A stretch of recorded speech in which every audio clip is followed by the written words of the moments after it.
bersama supervisor dari Geprek Mantan, yang mana Geprek Mantan ini sudah berjalan sekitar 2 tahun ya Mbak? Ya. Jadi Mbak ya boleh perkenalan diri dulu? Baik, perkenalkan nama saya Lilis Alin, saya selaku supervisor dari Geprek Mantan. Ya, langsung ke pertanyaannya aja ya Mbak ya. Jadi yang pertama, bagaimana cara Anda menangani konflik dalam tim atau dengan mitra bisnis, dan apa strategi yang digunakan di Geprek Mantan ini dalam kendala tersebut? Baik. Untuk menangani konflik dalam manajemen di sini, kami menggunakan metode mediasi dan komunikasi secara terbuka, di mana kita mendengarkan opini dari karyawan ya? Ya, mendengarkan opini dari karyawan-karyawan sehingga kita tidak berpihak antara satu karyawan dengan karyawan lainnya.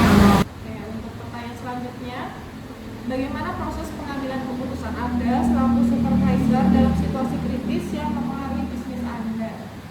Untuk pengambilan keputusan, kami menggunakan cara berdiskusi dengan tim, sehingga kami akan berdiskusi untuk mencapai strategi yang dapat meminimalkan resiko kemenangan selanjutnya. Pertanyaan selanjutnya, bagaimana Anda memastikan koordinasi yang efektif untuk mencapai tujuan bisnis? Untuk pengambilan keputusan, kami menggunakan cara berdiskusi dengan tim, sehingga kami akan berdiskusi untuk mencapai strategi yang dapat meminimalkan resiko kemenangan selanjutnya. Pertanyaan selanjutnya, bagaimana Anda memastikan koordinasi yang efektif untuk mencapai tujuan bisnis? Untuk koordinasi yang efektif, pihak kami melakukan rapat secara rutin dan pembagian tugas secara jelas, sehingga dengan hal ini diharapkan mendapatkan kolaborasi tim yang baik.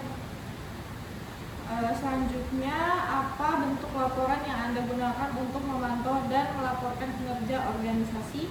Gunakan yaitu menggunakan laporan keuangan, laporan operasional setiap bulan, terus evaluasi di setiap karyawan, dan pencapaian karyawan setiap bulan. Oke, untuk pertanyaan selanjutnya, apa bentuk reward yang diberikan kepada karyawan dan bagaimana pengaruhnya terhadap motivasi dan produktivitas karyawan itu sendiri? Oke, untuk reward ini kami berikan ketika berupa bonus, di mana nanti kalau mencapai target penjualan akan kami berikan berupa bonus. Pertanyaan selanjutnya, bagaimana Anda menangani kesalahan atau pelanggaran dan dampak apa terhadap kinerja tim? Dampaknya apa untuk kinerja tim? Oke, untuk menangani pelanggaran atau kesalahan, pihak kami memberikan pembinaan kepada pihak terkait, yang kemudian kami juga berikan motivasi untuk membangkitkan semangat mereka dan bekerja lebih baik. Untuk pertanyaan berikutnya, bagaimana Anda menciptakan visi dan misi yang mampu menginspirasi tim Anda? Oke, untuk visi dan misi dari Geprek Mantan itu sendiri adalah memberikan kualitas yang terbaik bagi pelanggan atau customer Geprek Mantan. Selanjutnya, apa pelajaran terbesar dari kegagalan bisnis dan bagaimana hal itu mempengaruhi kepemimpinan Anda sebagai supervisor? Untuk kegagalan yang saya pelajari dari sebelum-sebelumnya yaitu dalam pemilihan lokasi, di mana hal ini membuat saya dan kami harus berhati-hati lagi dan lebih impulsif sebagai pemimpin untuk memilih target pasar selanjutnya untuk menentukan lokasi yang tepat. Oke, untuk pertanyaan yang terakhir ya Kak, apa saran Anda untuk mahasiswa yang ingin memulai bisnis terkait spiritual, return, dan kepemimpinan? Oke.